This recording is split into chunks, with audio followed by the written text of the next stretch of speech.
General Statute 115-172 spells out the mandate for a business advisory committee. It gives specifics of who shall serve on the business advisory committee, that each LEA or CTE program should have a business advisory committee. It gives the titles and how many business, or a minimum of how many business you should have, and it's just kind of specific, which is a little different than it had been in the past. Also, I've served on the business advisory committee. This would be my third year. When I first started, there were 4 LEAs combined in the advisory board committee, and the reason for that is because the LEAs are so small. They are 2 small counties, twin counties or neighboring counties, and between the 2 small counties, among the 2 small counties, there are 4 LEAs. So which we thought would be more effective to combine, because the business industries and the educational components of the committee serve the same LEAs. So to reduce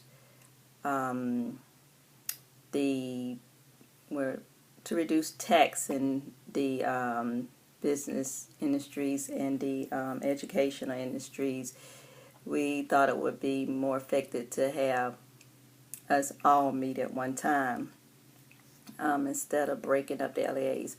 But since then, since the new policy came out, the board policy, state board policy, 1 LEA has separated and is separate, but the other 3 remain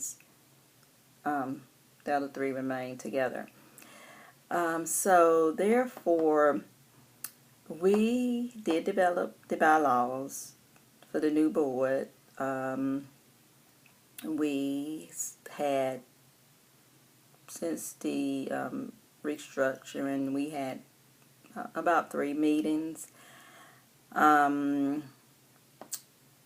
We only had, as far as I can remember, last year, we did have 2 meetings last year, but this upcoming year we want to have at least 2 per semester, but we'll see how that goes. We've had a lot of turnover in our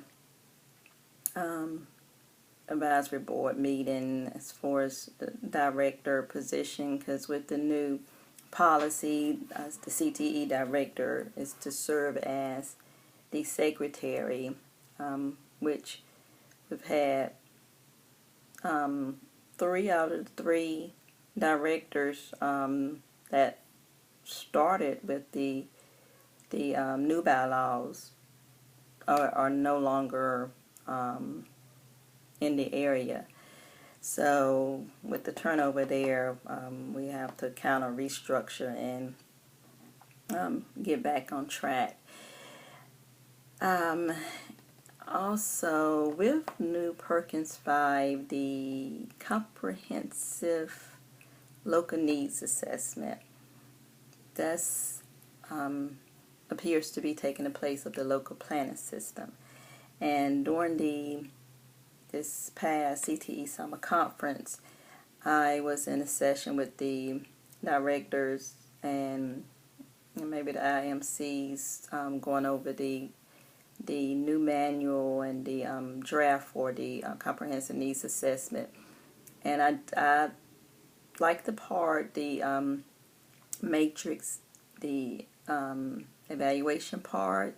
To me, it seems to be more clear-cut and easier to follow. Um, the Business Council and the CTE department probably separately will go over and look at the new evaluation and tweak it to fit our personal program, our personal CTE program. And the compliance evaluation too, I would like to kind of compare and use both of those to be a foundation piece for our CTE programs going forward. And also in reading the short little chapter 2, I was glad to see that it was short in the School Cultural Change book, the Readiness Assessment 2, with the feedback and the note-taking part of that chapter.